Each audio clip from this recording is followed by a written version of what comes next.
Hello children, welcome back. And today we'll be discussing about mass and weight and thrust and pressure, the two important topics of the chapter gravitation. Correct? So see, what is mass? Mass means the matter contained in a body. This is a body, the amount of matter present in it is known as the mass. And what is weight? Weight means this mass is acted upon by the gravity, the gravitational force, it, the force that is exerted on it, that is known as the weight. So, weight is actually the force exerted on this mass. Like if I say mass, we can write as m, but weight we have to write as m into g. Correct. Now, mass and weight, we understand the differences between them.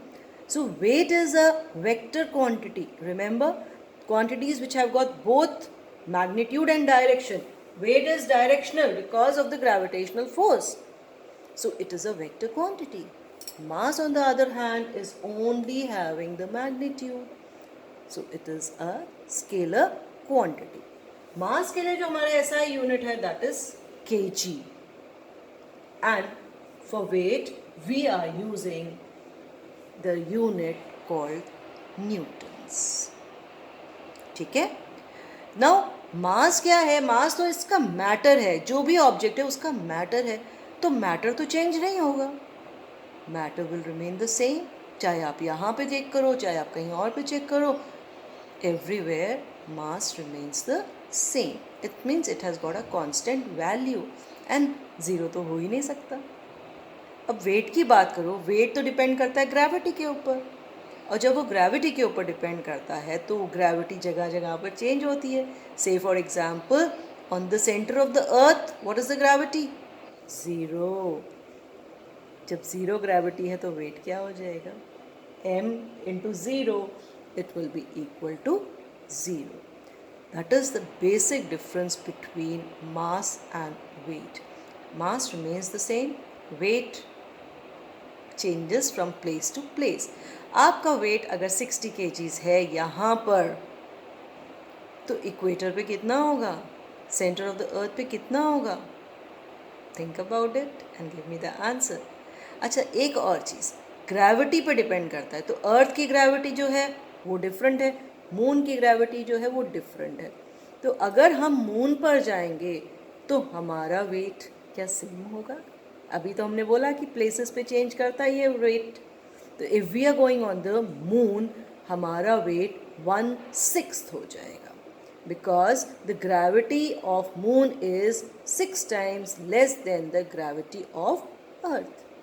तो जब gravity कम है तो wait भी कम हो जाएगा. Suppose you are 60 kgs on the earth, तो आपका वेट मून पर 60/6, that is equal to, it will be only 10 kgs. And if your mass over here is 40 kilograms, what will be your mass on the moon? No change. Mass will also be 40 kg on the moon. Mass is independent of the gravity. Clear? Now second topic is thrust and pressure. Thrust क्या होता है? Thrust is the force acting in a perpendicular direction is known as thrust. और pressure को आप इस तरह से समझिए, कुछ आप ऐसे बोलिए कि एक ब्लंट नाइफ है, एक पॉइंट ये है और एक आपके पास कील होती है. नाउ इसको आप वॉल में लगाएंगे या कील को आप वॉल में लगाएंगे, विच will be easier for you? कील को हम आराम से हैमर से हिट करते हैं and it goes inside it. Now what is pressure? Pressure is directly proportional to the force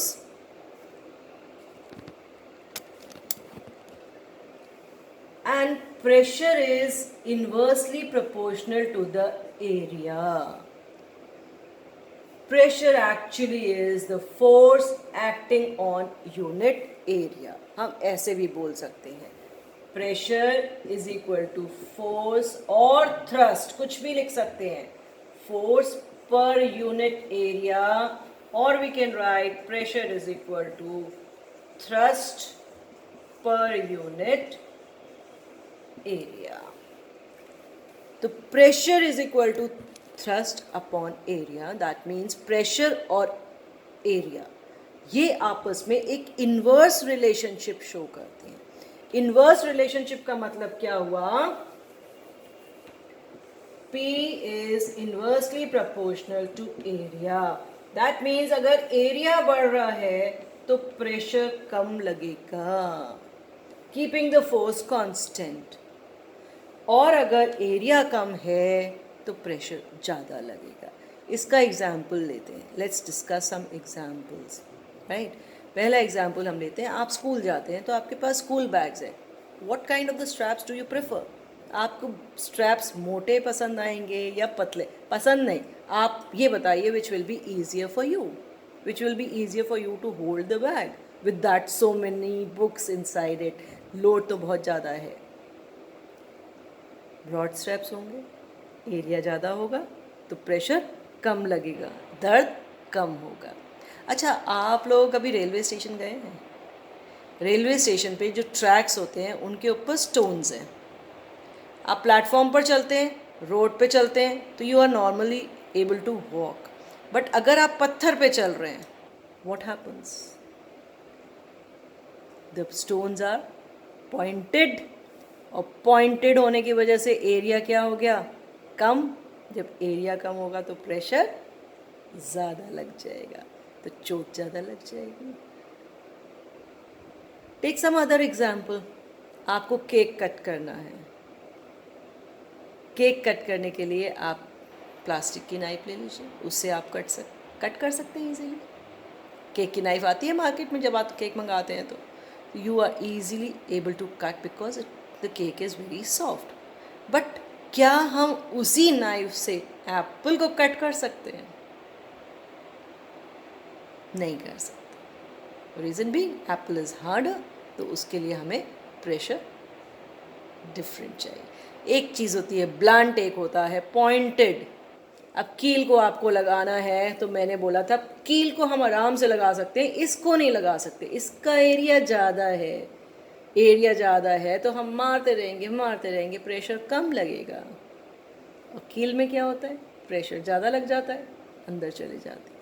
तो जितनी भी हमको फाइन वर्क करना है, हमको सिलाई करनी है, तो हमारी नीडल्स जो होती हैं वो भी बहुत पॉइंटेड होती है.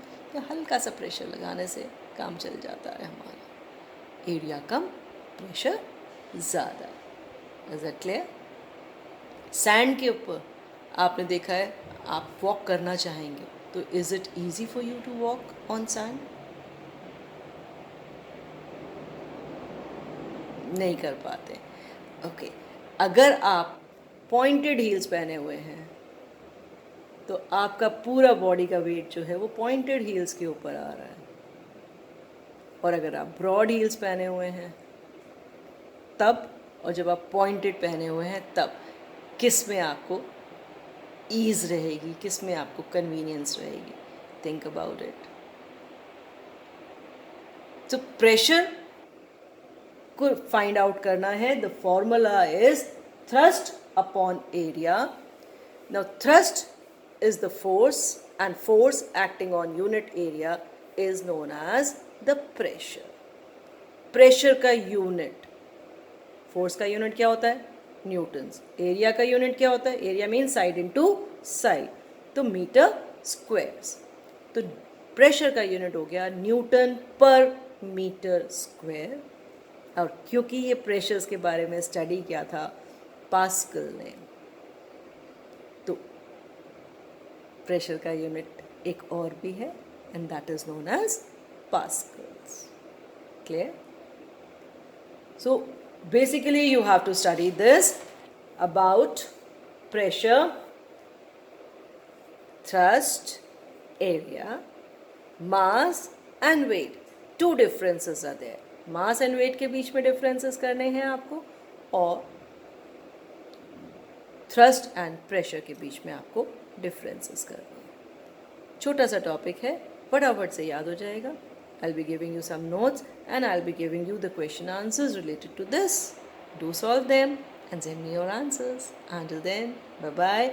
Wait for my next topic. Next topic would be buoyancy and Archimedes' principle, and the chapter will be done. Correct? Bye bye. See you.